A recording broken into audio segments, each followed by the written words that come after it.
Olá pessoal, tudo bem? Meu nome é Flávio Ricardo Vassoler, eu sou escritor, professor e youtuber. E hoje, em mais um vídeo de leitura literária aqui do meu canal do YouTube, Flávio Ricardo Vassoler, eu vou trazer para vocês alguns fragmentos de O Mal-Estar na Civilização, ensaio magnânimo, publicado em 1930, mas composto em 1929, pelo grande psicanalista austríaco e judeu Sigmund Freud. Sem mais então, pessoal, vamos lá à seleção de fragmentos de O Mal-Estar na Civilização, do formidável Sigmund Freud. A questão do propósito da vida humana já foi levantada várias vezes. Nunca, porém, recebeu resposta satisfatória e talvez ela sequer a admita.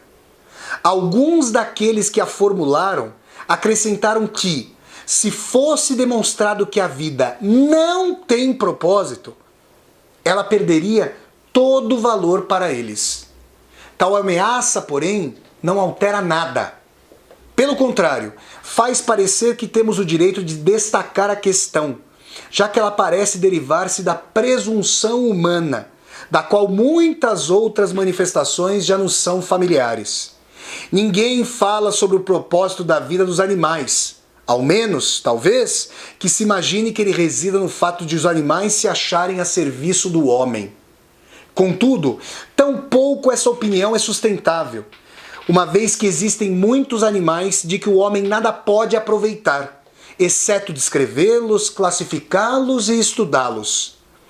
Ainda assim, inumeráveis espécies de animais escaparam inclusive a essa utilização, pois existiram e se extinguiram antes que o homem voltasse seus olhos para elas. Mais uma vez, só a religião é capaz de resolver essa questão do propósito da vida. Dificilmente incorreremos em erro ao concluirmos que a ideia de a vida possuir um propósito se forma e desmorona com o sistema religioso.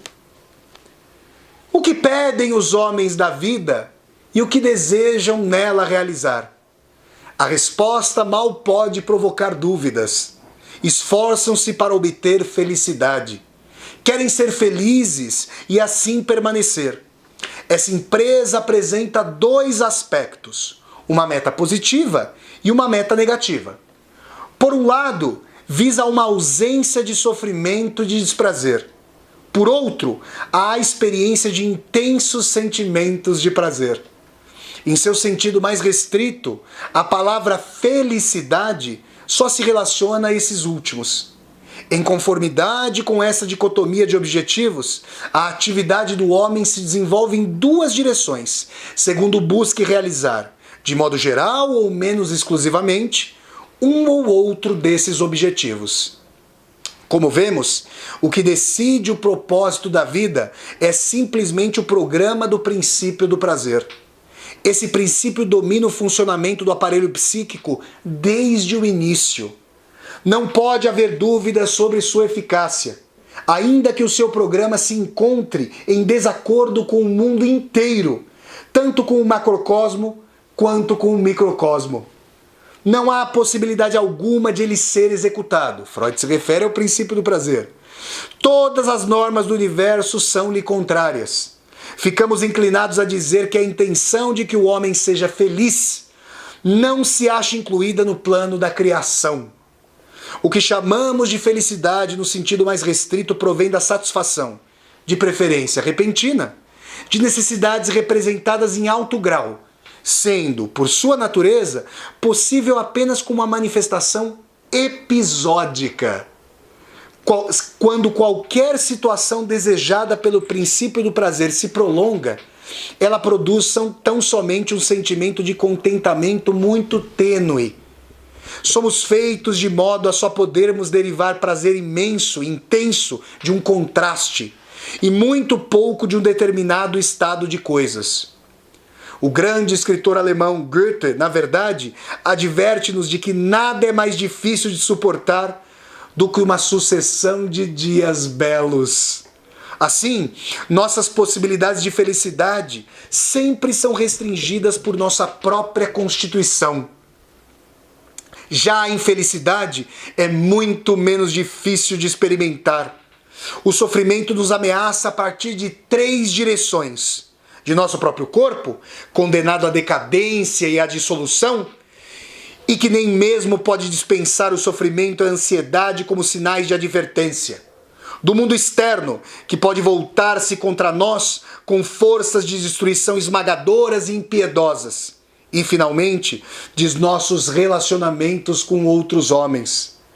O sofrimento que provém dessa última fonte talvez nos seja mais penoso do que qualquer outro.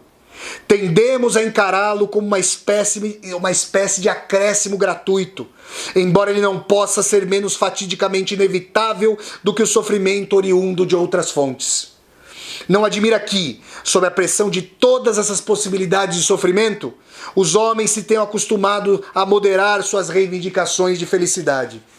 Tal como, na verdade, o próprio princípio do prazer, sob a influência do mundo externo, se transformou no mais modesto princípio de realidade. Que um homem pense ser ele próprio feliz, simplesmente porque escapou à infelicidade ou sobreviveu ao sofrimento, e que, em geral, a tarefa de evitar o sofrimento coloque a de obter prazer em segundo plano.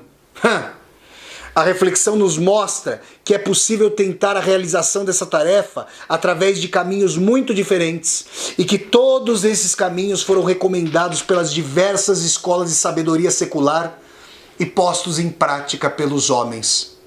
Uma satisfação irrestrita de todas as necessidades apresenta-se-nos como o método mais tentador de conduzir nossas vidas. Isso, porém, significa colocar o gozo antes da cautela, acarretando logo o seu próprio castigo. Os outros métodos, em que a fuga do desprazer constitui o intuito primordial, diferenciam-se de acordo com a fonte de desprazer para a qual sua atenção está principalmente voltada. Alguns desses métodos são extremados, outros moderados. Alguns são unilaterais, outros atacam o problema simultaneamente em diversos pontos. Contra o sofrimento que pode advir dos relacionamentos humanos, a defesa mais imediata é o isolamento voluntário, o manter-se à distância das outras pessoas. A felicidade passível de ser conseguida através desse método é, como vemos, a felicidade da quietude. Contra o temível mundo externo, só podemos defender-nos por algum tipo de afastamento dele, se pretendermos solucionar a tarefa por nós mesmos. É verdade, outro caminho, e melhor, o de tornar-se membro da comunidade humana e, com o auxílio de uma técnica orientada pela ciência, passar para o ataque à natureza e sujeitá-la à vontade humana. Trabalha-se então com todos para o bem de todos. Contudo, os métodos mais interessantes de evitar o sofrimento são os que procuram influenciar o nosso próprio organismo. Em última análise, todo sofrimento nada mais é do que sensação. Só existe na medida em que o sentimos, e só o sentimos como consequência de certos modos pelos quais nosso organismo está regulado. Como foi que tantas pessoas vieram a assumir essa estranha atitude de hostilidade para com a civilização? Acredito que seu fundamento consistiu numa longa e duradoura insatisfação com o estado de civilização então existente, e que, nessa base, se construiu uma condenação dela, ocasionada por certos acontecimentos históricos específicos. Penso saber quais foram a última e a penúltima dessas ocasiões. Não sou suficientemente erudito para fazer remontar a origem de sua cadeia o mais distante possível na história da espécie humana, mas um fator desse tipo, hostil à civilização, já devia estar em ação na vitória do cristianismo sobre as religiões pagãs, de vez que se achava intimamente relacionado à baixa estima dada à vida terrena pela doutrina cristã. A penúltima dessas ocasiões se instaurou quando o progresso das viagens de descobrimento conduziu ao contato com povos e raças tidos como primitivos. Em consequência de uma observação insuficiente e de uma visão equivocada de seus hábitos e costumes, eles apareceram aos europeus como se levassem uma vida simples e feliz, com poucas necessidades, um tipo de vida inatingível por seus visitantes com sua civilização. A experiência posterior corrigiu alguns desses julgamentos.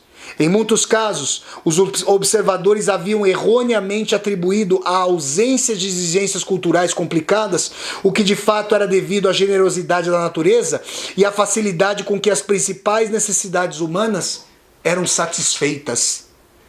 A última ocasião nos é especialmente familiar. Surgiu quando as pessoas tomaram conhecimento do mecanismo das neuroses, que ameaçam solapar a pequena parcela de felicidade desfrutada pelos homens civilizados. Descobriu-se que uma pessoa se torna neurótica porque não pode tolerar a frustração que a sociedade lhe impõe, a serviço de seus ideais culturais, inferindo-se disso que a abolição ou redução dessas exigências resultaria num retorno a possibilidades de felicidade. Existe ainda um fator adicional de desapontamento. Durante as últimas gerações, a humanidade efetuou um progresso extraordinário nas ciências naturais e em sua aplicação técnica, estabelecendo seu controle sobre a natureza de uma maneira jamais imaginada. As etapas isoladas desse progresso são do conhecimento comum, sendo desnecessário enumerá-las.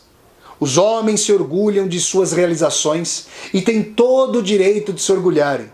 Contudo, parecem ter observado que o poder recentemente adquirido sobre o espaço e o tempo, a subjugação das forças da natureza, a consecução de um anseio que remonta a milhares de anos, não aumentou a quantidade de satisfação prazerosa que poderiam esperar da vida e não os tornou mais felizes. Reconhecendo esse fato, devemos contentar-nos em concluir que o poder sobre a natureza não constitui a única pré-condição de felicidade humana, assim como não é o único objetivo do esforço cultural. Disso não devemos inferir que o progresso técnico não tenha valor para a economia de nossa felicidade. Gostaríamos de perguntar: não existe, então, nenhum ganho no prazer, nenhum aumento inequívoco no meu sentimento de felicidade, se posso, tantas vezes quantas me agrade, escutar a voz de um filho meu que está morando a milhares de quilômetros de distância, ou saber, no tempo mais breve possível depois de um amigo ter atingido o seu destino, que ele concluiu incólume a longa e difícil viagem? Não significa nada que a medicina tenha conseguido não só reduzir enormemente a mortalidade infantil e o perigo de infecção para as mulheres no parto, como também, na verdade, prolongar consideravelmente a vida média do homem civilizado? Há uma longa lista que poderia ser acrescentada a esse tipo de benefícios, que vemos a tão desprezada era dos progressos científicos e técnicos. Aqui, porém, a voz da crítica pessimista se faz ouvir e nos adverte que a maioria dessas satisfações segue o modelo do prazer barato, louvado pela anedota. O prazer obtido ao se colocar a perna nua para fora das roupas de cama numa fria noite de inverno e recolhê-la novamente. Se não houvesse ferrovias para abolir as distâncias, meu filho jamais teria deixado sua cidade natal. E eu não precisaria de telefone para ouvir sua voz. Se as viagens marítimas transoceânicas não tivessem sido introduzidas, meu amigo não teria partido em sua viagem por mar. E eu não precisaria de um telegrama para aliviar minha ansiedade a seu respeito. Em que consiste a vantagem de reduzir a mortalidade infantil, se é precisamente essa redução que nos impõe a maior coerção na geração de filhos, de tal maneira que, considerando tudo, não criamos mais crianças do que nos dias anteriores ao reino da higiene, ao passo que, ao mesmo tempo, criamos condições difíceis para a nossa vida sexual no casamento e provavelmente trabalhamos contra os efeitos benéficos da seleção natural. Enfim, de que nos vale uma vida longa se ela se revela difícil e estéril em alegrias e tão cheia de desgraças que sua morte é por nós recebida como uma libertação. Pessoal, Esses foram fragmentos formidáveis do ensaio O Mal-Estar na Civilização, que Sigmund Freud escreveu em 1929 e o publicou em 1930. Se vocês gostaram das leituras dos fragmentos formidáveis dos psicanalistas austríaco e judeu Sigmund Freud, eu peço que vocês deem um like no vídeo, curtam esse vídeo, compartilhem o vídeo pelas redes sociais para que nós possamos chegar a cada vez mais e mais pessoas e tragam seus comentários aqui no vídeo para que eu possa conversar com vocês. E se você está chegando aqui ao canal pela primeira vez, seja muito bem-vindo e bem-vindo, se inscreva no canal, toque a sinetinha para poder receber as notificações e até a próxima leitura literária, científica, filosófica e psíquica aqui no meu canal do YouTube. Até a próxima, pessoal. Tchau, tchau.